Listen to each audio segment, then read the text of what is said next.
Então nós estamos tratando em Atos capítulo 8, esses 2 versículos, tendo-os como base, como fundamento do que estamos falando aqui nestes estudos. Atos 8, versículo 1, parte B. Naquele dia teve início uma grande perseguição contra a igreja em Jerusalém. Todos, exceto os apóstolos, foram dispersos. No versículo de número 4, diz: enquanto isso, os que foram dispersos iam por toda parte pregando a palavra. Oremos. Querido Deus, te peço neste momento que o Senhor nos dê graça por tua palavra e nos ajude, para que o que vamos aprender hoje à noite possa ser aplicado em nossas vidas. E assim possamos te servir com excelência, Senhor. Possamos quedar o nosso coração na tua obra, na tua causa, com excelência. Em nome de Jesus, nós te agradecemos, todos nós digamos amém.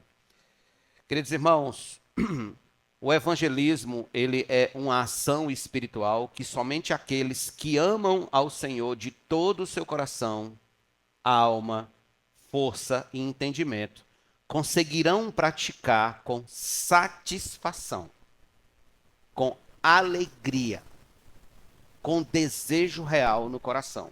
O evangelismo é, antes de tudo, uma declaração de guerra. Evangelismo é invadir o mundo do inimigo de nossas almas, a fim de resgatar vidas do poder das trevas para a luz, do poder de Satanás para Deus.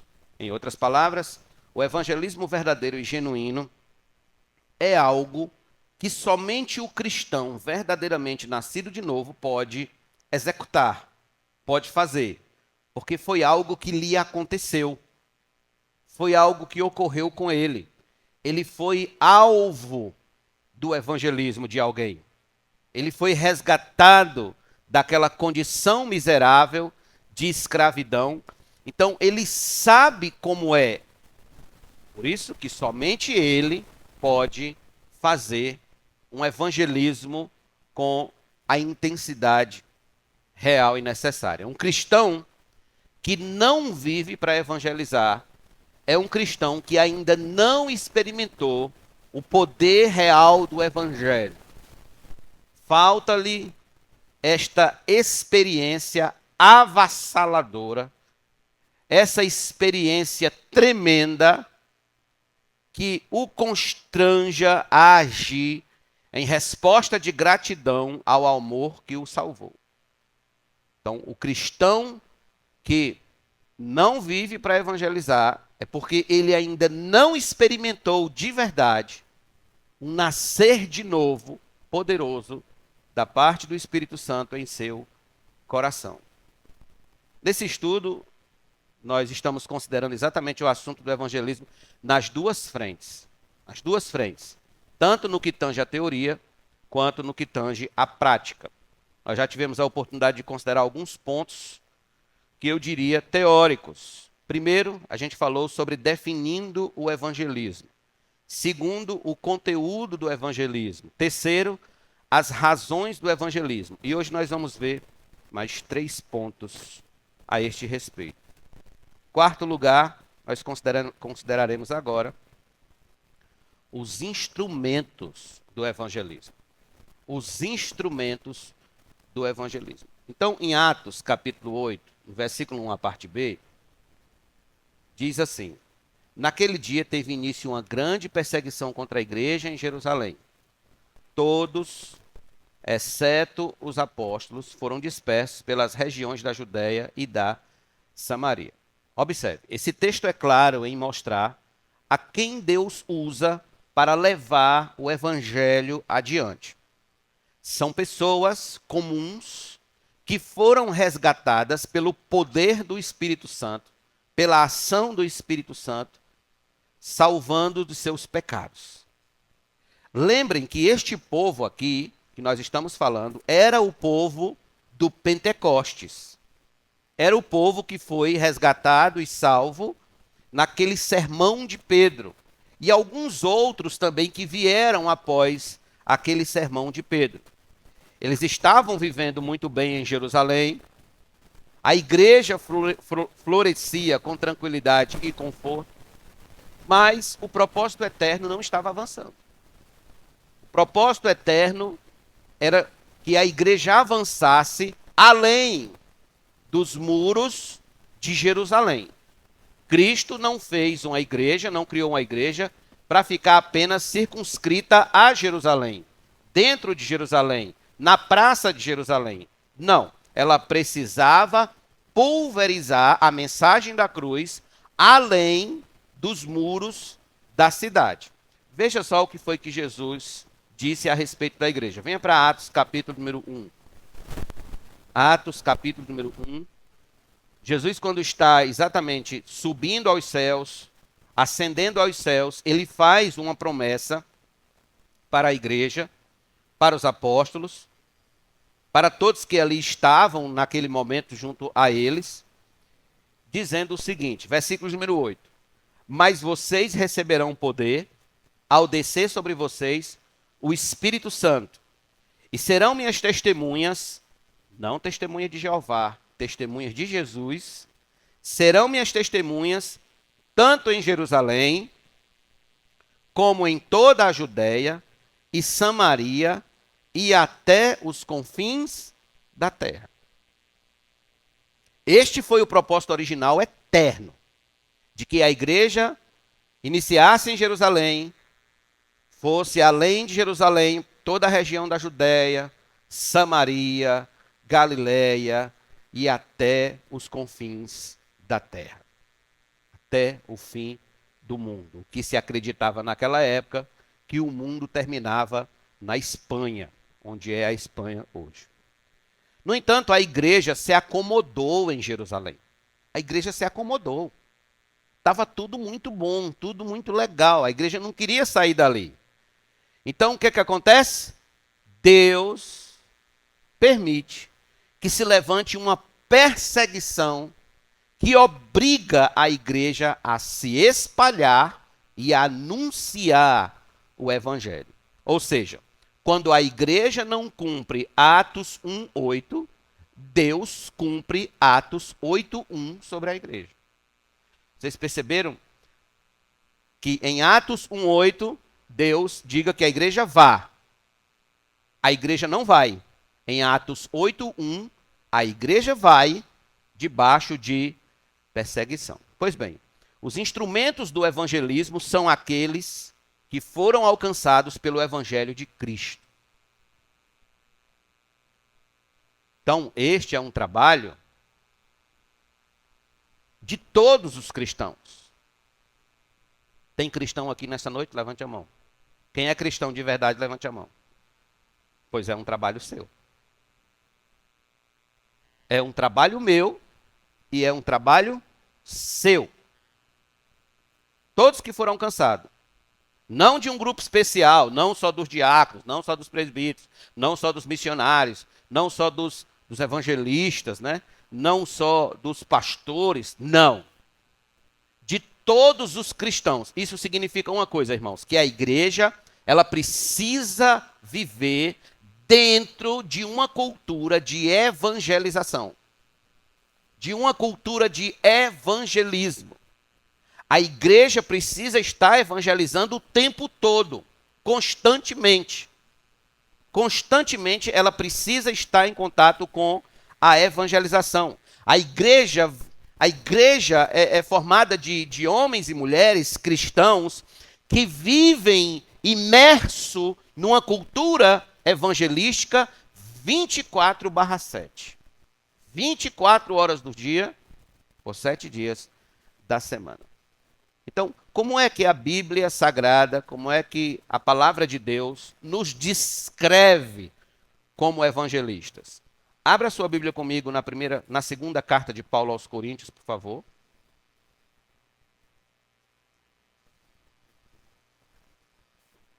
Segunda carta de Paulo aos Coríntios, versículos número 20. Portanto, somos embaixadores em nome de Cristo, como se Deus exortasse por meio de nós em nome de Cristo. Pois pedimos que vocês se reconciliem com Deus. Paulo estava defendendo que no ministério onde a palavra é pregada, onde há um ministério que convoca os homens, as pessoas a se reconciliarem com Deus, ali nós temos os embaixadores. Paulo tinha tanta consciência do que era, que ele sabia que tinha uma mensagem a entregar onde quer que ele chegasse, que ele era um embaixador, os apóstolos eram embaixadores, e cada um de nós também estamos nesta condição de embaixadores de Cristo. Temos uma mensagem a entregar, onde quer que cheguemos, onde quer que nos encontremos. Temos sempre uma mensagem. Somos representantes. Antes de você se converter, você representava a si mesmo, você representava ao reino que você pertencia, você representava ao mundo, você representava a carne e você representava o seu chefe maior, que era Satanás. Hoje, convertido, você não representa mais a si mesmo, não representa mais a sua carne, não representa mais o mundo, não representa mais a Satanás. Hoje, você representa a Cristo. Por isso que onde você chegar, você tem que lembrar a quem você representa. O seu comportamento, o modo como você fala, o tipo de linguagem que você usa, tudo isso tem que estar debaixo dessa perspectiva de quem você representa. Você compreende isso? Você compreende que o embaixador do Brasil, por exemplo, não pode estar em outro país se comportando de um modo completamente fora dos protocolos que se requer para um embaixador do Brasil? Que o embaixador americano também não pode estar no Brasil se comportando fora dos protocolos que se requer para um embaixador americano? E assim sucessivamente? Essa falta de consciência, meus irmãos, no cristianismo moderno, é que leva o cristianismo a ser essa bagunça que é hoje.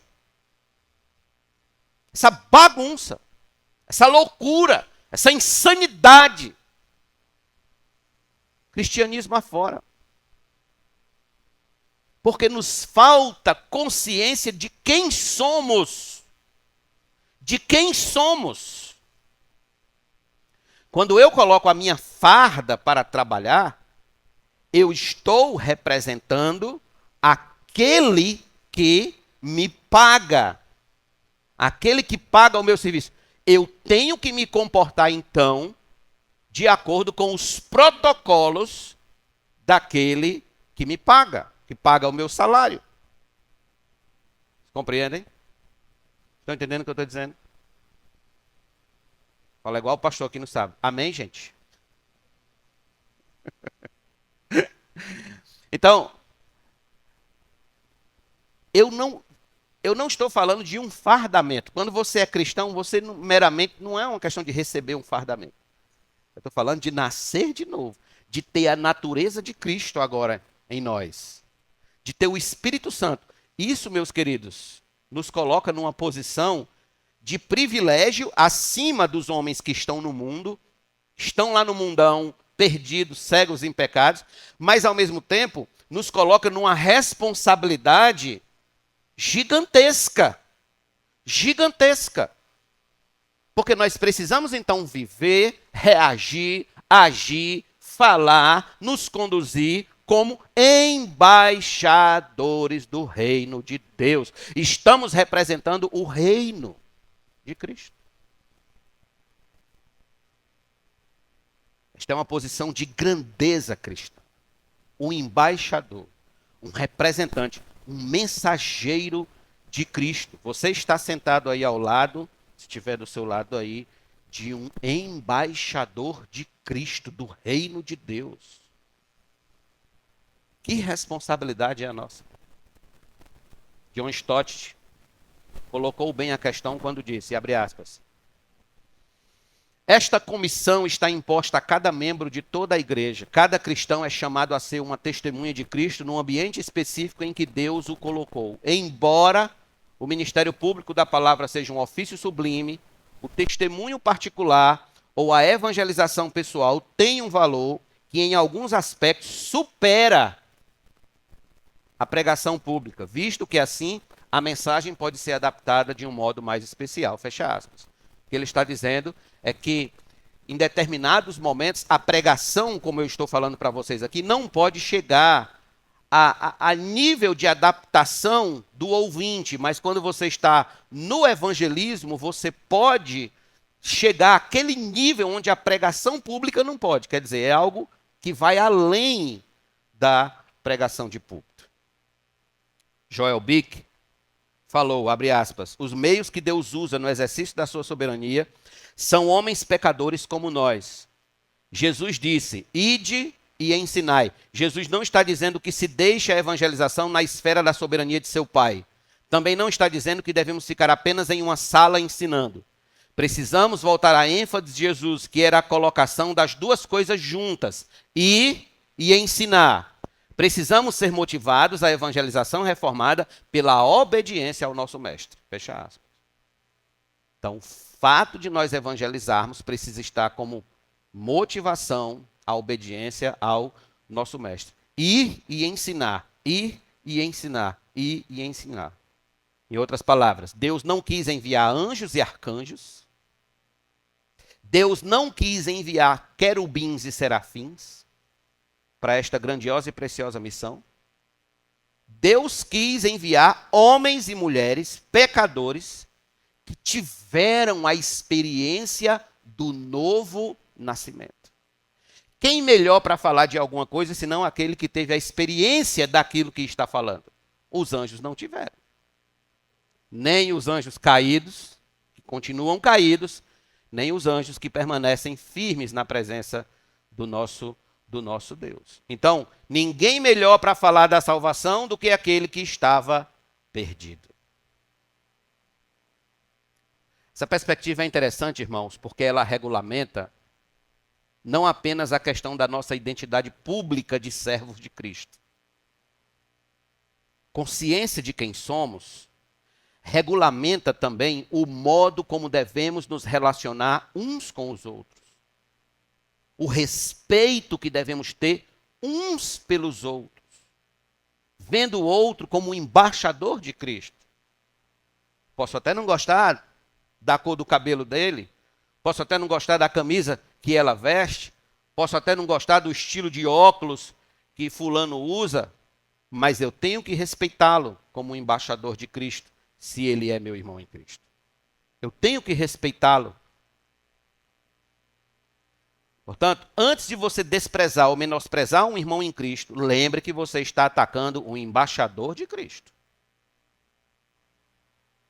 Um embaixador de Cristo. E atacar um embaixador de Cristo é atacar o próprio Cristo.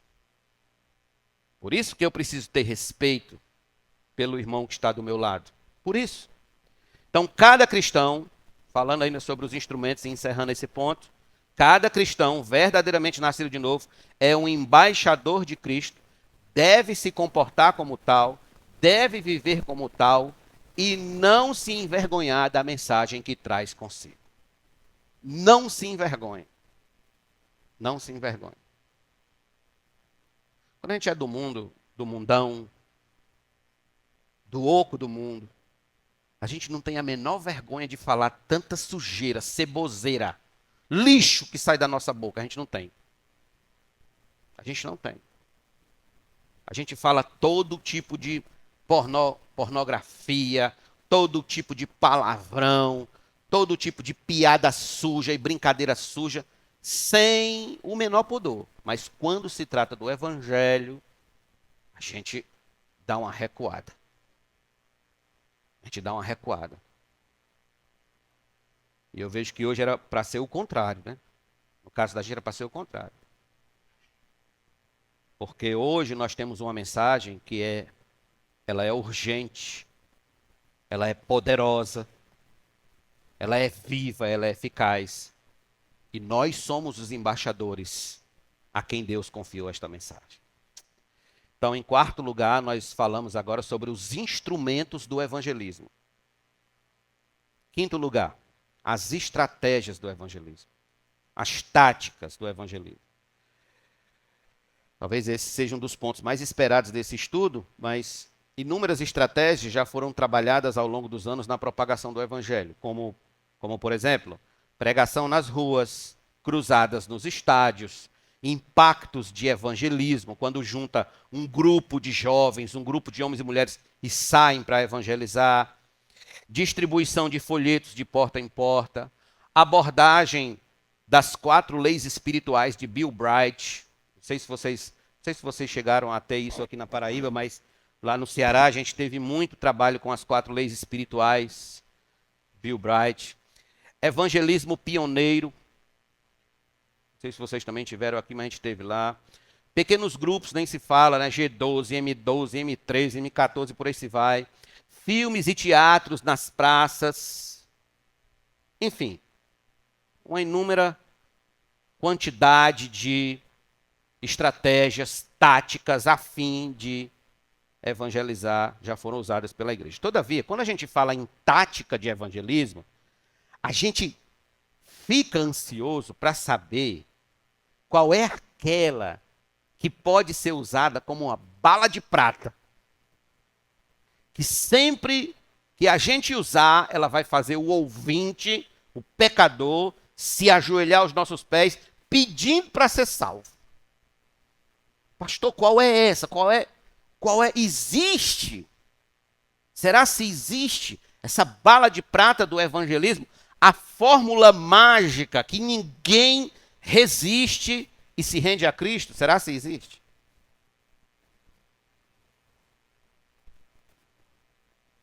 Resposta: não. Não existe. Se existisse, ela seria como a fórmula da Coca-Cola. Super, super, super, hiper, mega, secreta, escondida. Porque não há tática, estratégia. Se tem algo que a gente pode fazer em favor do evangelismo, é abandonar esta ideia de que há uma fórmula mágica de evangelizar. Que se usarmos aquela maneira, aquele padrão, os pecadores virão chorando, pedindo para ser salvos. Isso é mito. Isso é uma falsa esperança colocada em táticas, em estratégias, e não na mensagem. A nossa esperança não deve ser nas táticas, nas estratégias. A nossa esperança deve ser na mensagem. As estratégias devem ser submetidas ao crivo da mensagem.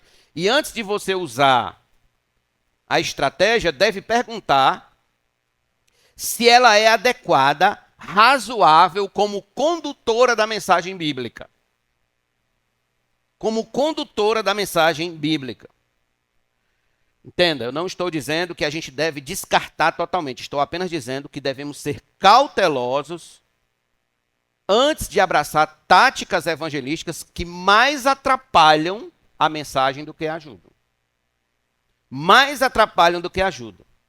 A tática, estratégia, ela não pode rebaixar a mensagem da cruz e levá-la ao ridículo da exposição. Não pode. Mark Dever colocou bem quando disse o seguinte, abre aspas: aquilo com que você ganha as pessoas é também aquilo para o que você as ganha. Se você as ganha com o evangelho, elas são ganhas para o evangelho. Se as ganha com técnicas, programas, entretenimento e carisma pessoal, você acaba ganhando-as para si mesmo e para seus métodos, e talvez nem as ganhe. Mas é provável que elas não serão ganhas primordialmente para o evangelho. Porque não nos pregamos a nós mesmos, mas a Cristo Jesus como Senhor e a nós mesmos como vossos servos por amor de Jesus. Disse Paulo em 2 Coríntios 4:5. Ele segue. A implicação é esta. Uma vez que você tente converter pessoas para o evangelho usando técnicas, programas e entretenimento, é provável que as perderá ou que elas se converterão a você e não a Cristo. O evangelho de Cristo jamais necessitou de artifícios humanos para produzir conversão na alma. Fecha aspas. Jamais. Tudo que deve estar dizendo é que com a estratégia que você ganha a pessoa para Cristo, você terá de mantê-la. Você vai ter de mantê-la. Se você ganha uma pessoa para o evangelho, prometendo que ela será próspera, você vai ter que continuar com falsas promessas para aquela pessoa, para que ela continue perto de você. Porque no dia que você não falar mais isso, ela vai atrás de quem fala. Você ganhou ela com engano, você vai ter que manter ela com engano. Por isso que nós temos que ser honestos na pregação do evangelho. Honestos. Mark Dever, nesse livro aqui que eu acabei de tirar essa citação, ele fala que na evangelização nós devemos ter esses 3 pontos muito claros em nossa mente: honestidade, urgência e alegria. Honestidade para explicar ao pecador sobre o risco que ele corre se ele não se converter. Urgência para convidá-lo urgentemente a fim de que ele escape da ira de Deus. E alegria a fim de que ele veja que essa salvação não é um escape para a tristeza, mas uma fuga para a terra da alegria eterna que é Cristo. J. I. Packer critica certos movimentos feitos em nome da evangelização que tende a querer viciar os ouvintes. Ele fala, abre aspas, em longas bajulações para induzir a decisão e o uso deliberado de música sedutora para comover os sentimentos, tendendo a produzir conversões que não passam de simples comoções psicológicas e emocionais, as quais não são fruto de convicção espiritual e renovação, fecha aspas. Mais à frente, no mesmo livro, ele vai dizer, em última análise, só há um meio de evangelização, esse meio aqui que ele está falando é exatamente a tática, a estratégia, que é o evangelho de Cristo explicado e aplicado. Fé e o arrependimento, os 2 elementos complementares que consiste a conversão, acontecem em resposta ao evangelho. Ou seja, preocupe-se menos com a estratégia e mais com a mensagem. Preocupe-se mais com a mensagem. Veja se ela condiz com a mensagem que gera fé e arrependimento ao coração do pecador. Por conseguinte, o método de apresentação da mensagem seguirá naturalmente a seriedade da mensagem. Bem, eu diria que essa é a parte teórica das estratégias. Mas eu vou dar algumas dicas práticas para a prática evangelística que os irmãos podem colocar em prática. Eu uso. Já vi que Deus tem usado de misericórdia e dado graça por meio dessas práticas. E eu vou indicar a vocês algumas práticas que eu acho que vocês devem ter o cuidado de anotar e praticar. Primeira prática evangelística. Comece com oração. Oração. Antes de qualquer passo em direção ao seu ouvinte, ore por ele. Ore por ela. Apresente ele ou ela diante de Deus. Peça ao Senhor que o quebrante ao ouvir a palavra. Que sensibilize seu coração à mensagem. Que sensibilize a sua alma. Crie um caderninho com nomes de pessoas que você quer evangelizar. Uma lista. E comece orando por cada um deles. Por cada um deles. Apresentando cada um deles ao Senhor. Mostre ao Senhor, vá na porta do céu e mostre ao Senhor o seu interesse real pelas almas daquelas pessoas.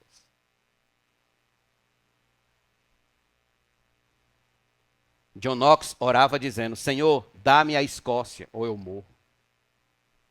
Dá-me a Escócia ou eu morro. George Whitefield falava em oração, se não queres dar-me almas, retira a minha. Se não queres dar-me alma, Senhor, retira a minha. Seja esta, irmãos, para começo de conversa, as nossas orações. Nós queremos muito chegar lá.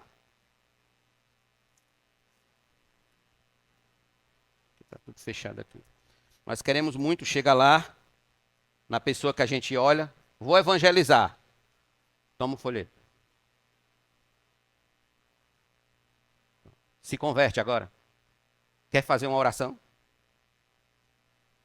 Vocês já perceberam que a gente nunca fez pedido de oração uns aos outros aqui por pessoas que nós estamos evangelizando?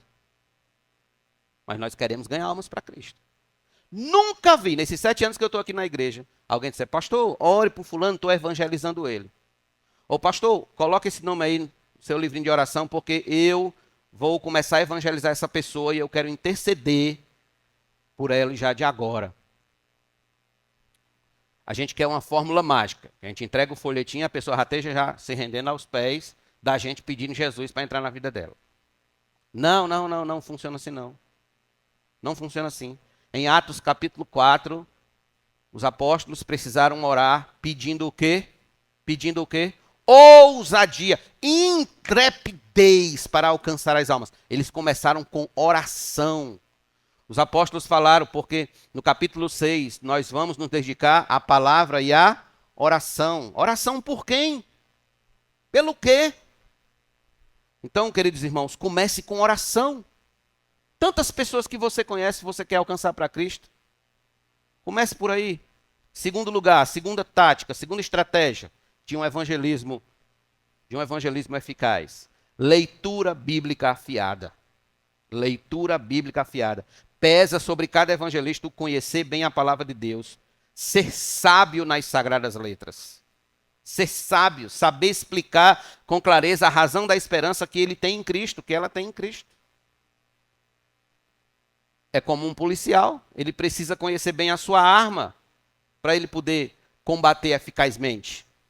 Ele precisa conhecer bem o instrumento que usa. Assim, um evangelista, ele precisa conhecer bem a palavra.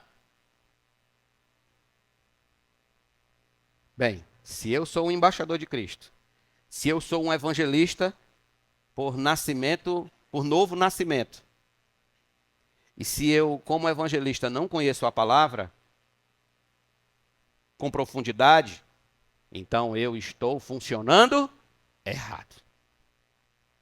Errado. Não se aventure a evangelizar se você não lê a Bíblia diariamente. Você vai terminar sendo tipo um católico, falando das coisas de Deus assim, sem o menor fundamento, sem saber o que está falando.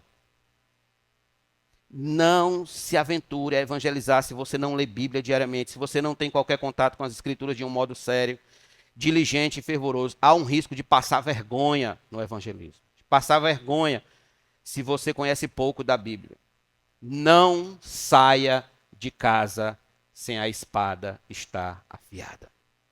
Não vá à guerra sem antes afiar a espada. 2 Timóteo 2,15 está escrito: procura apresentar-se a Deus aprovado como obreiro que não tem de que se envergonhar, que maneja bem a palavra da verdade. Lembre sempre que Deus, irmãos, não abençoa a sua estratégia. Deus não abençoa o modo como você sai para evangelizar. Deus abençoa a palavra dele. Deus abençoa a mensagem que você carrega quando ela é pregada fielmente. É a palavra que o Espírito Santo toma e usa para convencer o homem da justiça, do juízo e do pecado. O que foi que Jesus disse para os apóstolos? Quando o Espírito vier, vos fará lembrar de tudo o que tenho dito. Vos fará lembrar. O Espírito Santo vai usar a mensagem. Por isso que precisamos conhecer a palavra, para que a palavra, na hora de evangelizar, o Espírito nos faça lembrar, nos lembre do que realmente nós conhecemos da palavra. Muito bem, vamos agora para a parte mais prática da parte prática. Em terceiro lugar, abordagens de apresentação da mensagem. Abordagem de apresentação. Primeira abordagem. Como você pode, então, abordar as pessoas para falar do Evangelho? De que modo você pode usar, então, meios, técnicas, para você abordar as pessoas?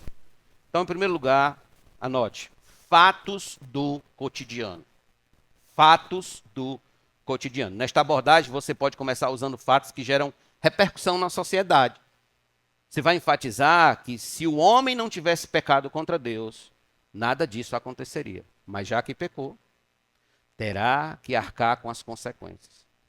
Mostre-lhes então que só há um jeito da humanidade voltar a viver em paz novamente, tanto entre si quanto com o seu Criador, é por meio de Cristo. É onde você entra com a mensagem da redenção. A pessoa já foi ali concordando com você, ó, um bocado de tempo. Um bocado de tempo ela foi concordando com você. Quando chegar no final, você só tem uma coisa a dizer. Está aqui a resposta. Segunda abordagem. Os 10 mandamentos. Os 10 mandamentos. Quem estava aqui na igreja quando a gente fez um mini curso de evangelismo por meio dos 10 mandamentos? Quem estava aqui? Já estava, Dimitri? Estava ou não estava? Não, não.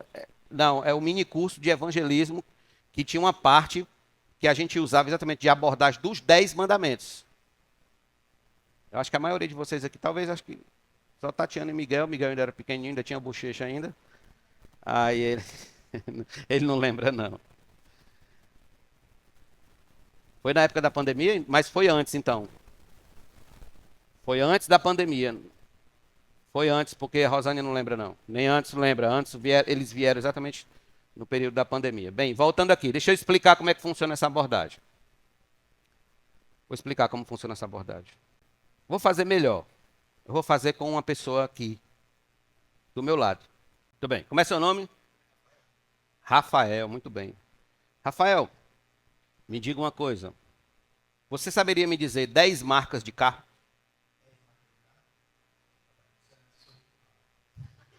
É? Sabe me dizer 10 séries? Diga aí, 10 séries. Você conhece? Pronto, ele usou 10, né? Vamos dizer que ele usou 10, né? Com certeza ele sabe bem mais, fora o nervosismo. Ok.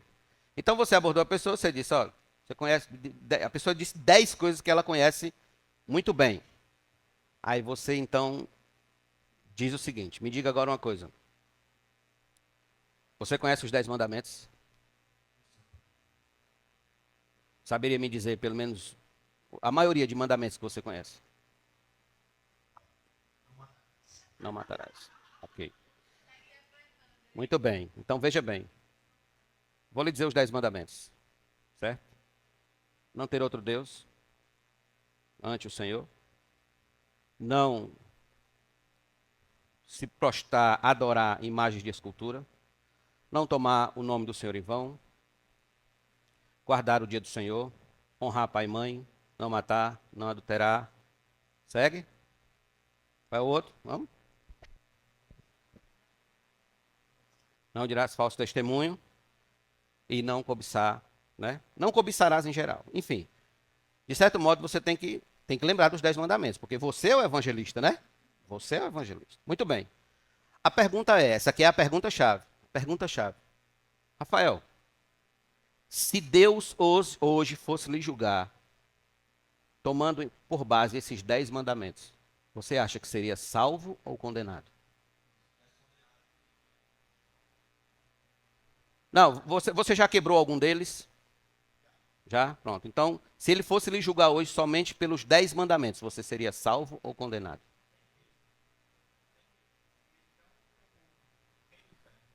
Não, eu estou falando, entenda, irmãos, eu estou falando com descrente. Certo? Entende? Vocês estão entendendo? Eu estou evangelizando. Eu não estou falando com o Rafael batizado aqui da igreja, não. Estou falando, entenda que é um ator. Ok. Então, ele disse que realmente seria condenado. E se eu disser para você que há uma saída? Que há uma forma de não ser condenado? Cristo Jesus. Jesus veio e obedeceu ativamente os 10 mandamentos para satisfazer a ira de Deus contra nós, seres humanos. E, ao mesmo tempo, obedeceu a Deus passivamente na cruz do Calvário, em substituição penal no seu lugar. Aquele preço que você teria que morrer para pagar, ele morreu no seu lugar na cruz do Calvário. Por isso que é importante você conhecer e entregar sua vida a Jesus Cristo. Porque para se apresentar diante dele, você precisa ter o sangue dele como a sua fiança diante de Deus. Sem o sangue de Cristo, você não tem como ser salvo. Por isso você precisa passar pelo processo de justificação pela fé. Daí crer em Jesus e se arrepender de seus pecados. Amém? Quer se converter agora? Quer aceitar Jesus? Confessar Jesus? Obrigado, Rafael. Vocês compreenderam? Ficou claro a respeito da abordagem dos 10 mandamentos? Daí está afiado na palavra. A abordagem dos 10 mandamentos é essa. Terceira, amizade intencional, que é a que eu mais gosto. Nessa abordagem você procura fazer amigos com a intenção de evangelizá-los. O primeiro passo é fazer amizade, desenvolver um relacionamento por meio de pontos em comum, fortalecer esses pontos até você ter abertura o suficiente para apresentar o evangelho para a pessoa. Você não chega arrotando crentices para a pessoa. Você não chega arrotando evangeliquices para a pessoa. Você faz amizade. Normal, de um modo muito natural. Não esquecendo de que o seu alvo é a salvação do seu amigo. Salvação do seu amigo. Uma boa dica é você começar a estudar com o seu amigo o Evangelho de Marcos. Trazer o amigo a ter contato com a Bíblia, para ele ler, se você puder dar para ele uma Bíblia. Olhar para a Bíblia e ter uma experiência com a Bíblia. Mais uma vez, citando o J.I. Packer, ele diz, o privilégio de falar de maneira íntima com outra pessoa sobre o Senhor Jesus Cristo tem de ser conquistado. E você só conquista isso convencendo-a de que você é amigo e de fato se preocupa com ela. Se você deseja praticar evangelização pessoal, então eu espero que você o faça. Deve orar pelo dom da amizade. Uma amizade genuína é a marca registrada da pessoa que está aprendendo a amar o próximo como a si mesmo. Fechado. Então o evangelismo requer mais de nós, o evangelismo intencional, por amizade, requer mais de nós porque nos obriga a amar o próximo com vistas em sua alma. Ele nos arranca desse conforto de uma vida egoísta, fechada, em nosso mundinho, onde nosso eu reina soberanamente. Daí a importância de fazer amizade intencional. Em último lugar, um testemunho santificado. Essa abordagem fala por si só. O seu testemunho de vida cristã falará por você como é viver o evangelho. Você é honesto, é diligente, é alegre, é feliz. Isso fala muito mais ao coração do incrédulo do que um discurso que destoe da prática cristã. Não adianta você ali na empresa, na escola, na faculdade, pregar, distribuir folheto e ter camisa estampada, Jesus te ama, para cima e para baixo, mas quando você abre a boca, só sai lixo da sua boca. Quando você se reporta, tem alguma reação, é uma reação monstruosa. O Dr. Martin Lloyd Jones disse bem, a evangelização depende eminentemente da qualidade da vida cristã, que é conhecida e desfrutada na igreja. Conhecida e desfrutada na igreja. A vida que vivemos, irmãos, como cristãos, fala da qualidade da luz e do sal que o evangelho diz que somos. Muito bem, para encerrar, eu falei que eram 3 pontos hoje à noite, os últimos 3 pontos. Eu não ia falar sobre esse, mas eu vejo que é necessário, porque é exatamente isso aqui que muitas das vezes nos barra de evangelizar. Anote aí. Em 6º lugar, os resultados do evangelismo. Os resultados do evangelismo.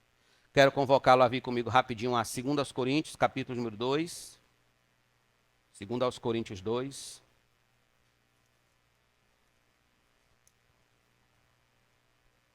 Versículos número 15 e 16.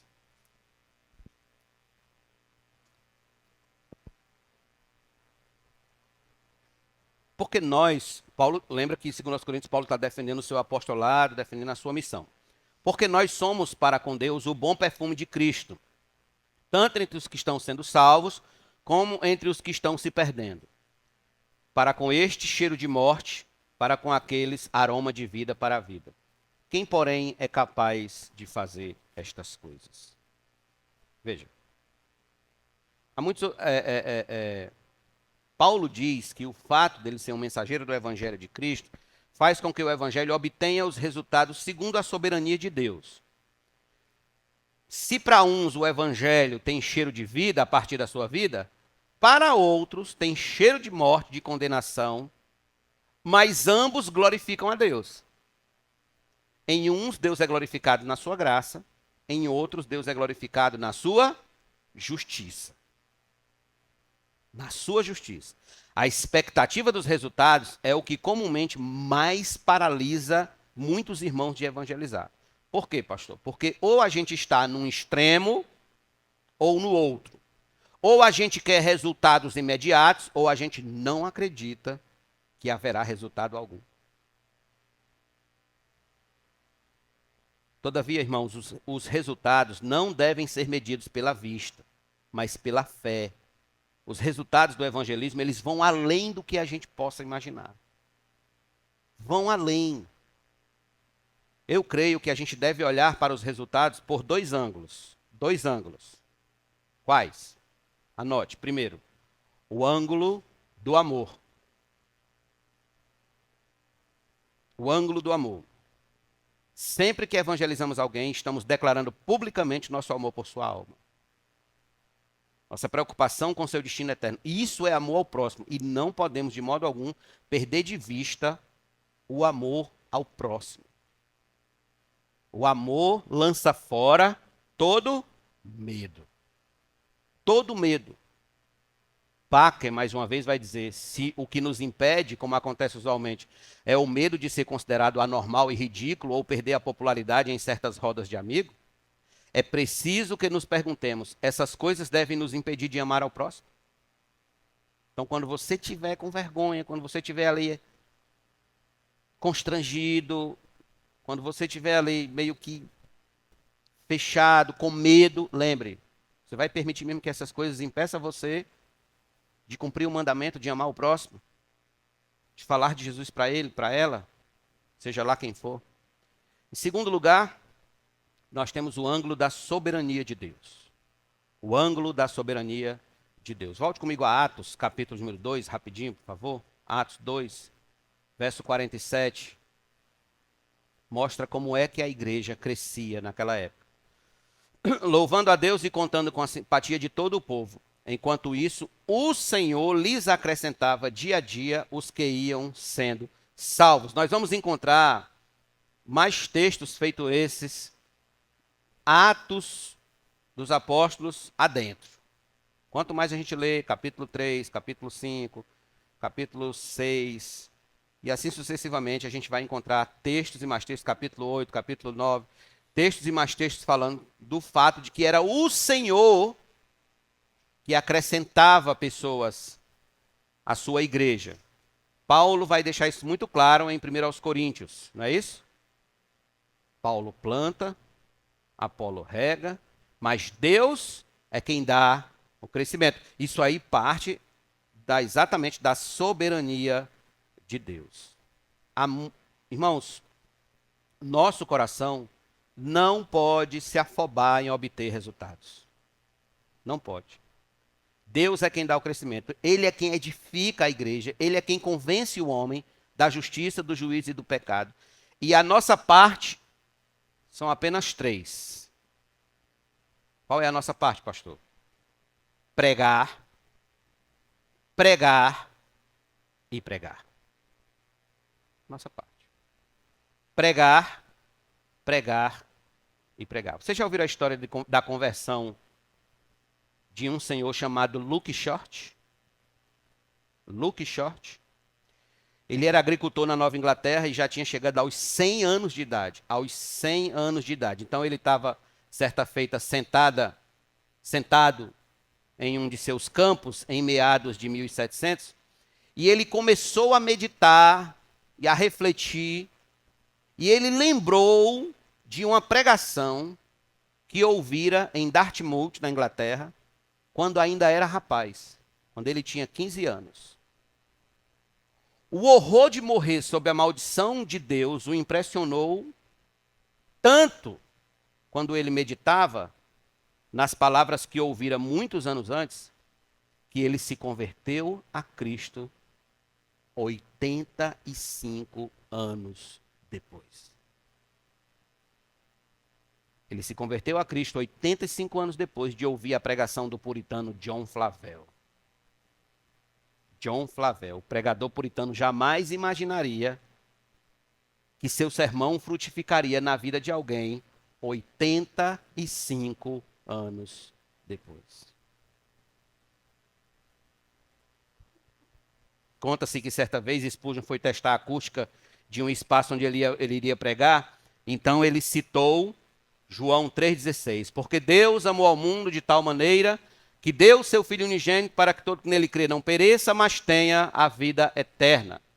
E enquanto ele citava João 3,16, um funcionário do local ouviu a citação e se converteu a Cristo. O sogro de um pastor, que foi meu professor, chegou à conversão porque um folheto veio voando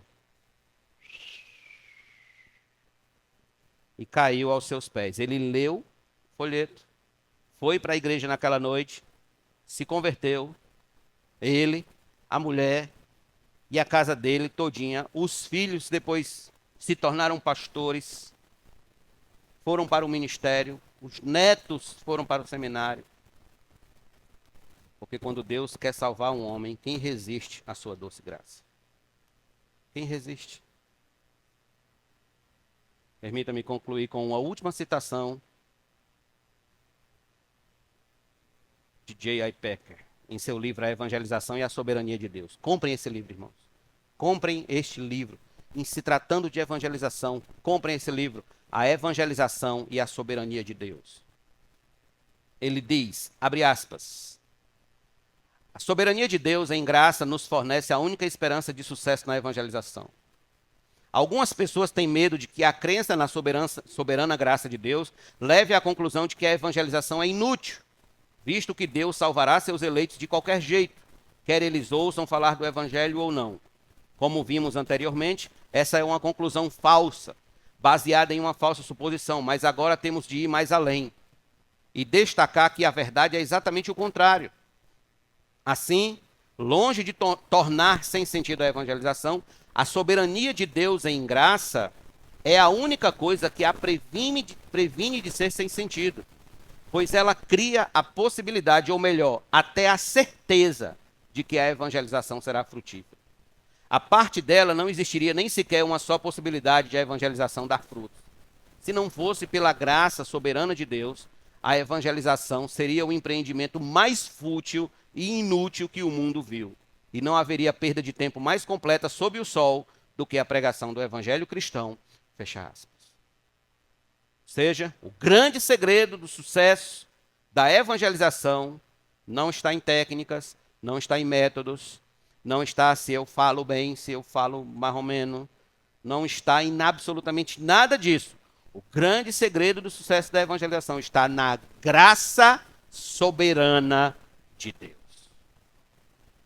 Por essa razão que evangelizar não é inútil, não é fútil, é profundamente útil e glorifica a Deus. Portanto, caro irmão, você jamais poderá dizer diante de Deus que você não ouviu um estudo sobre a importância de evangelizar e a urgência de se fazer isso.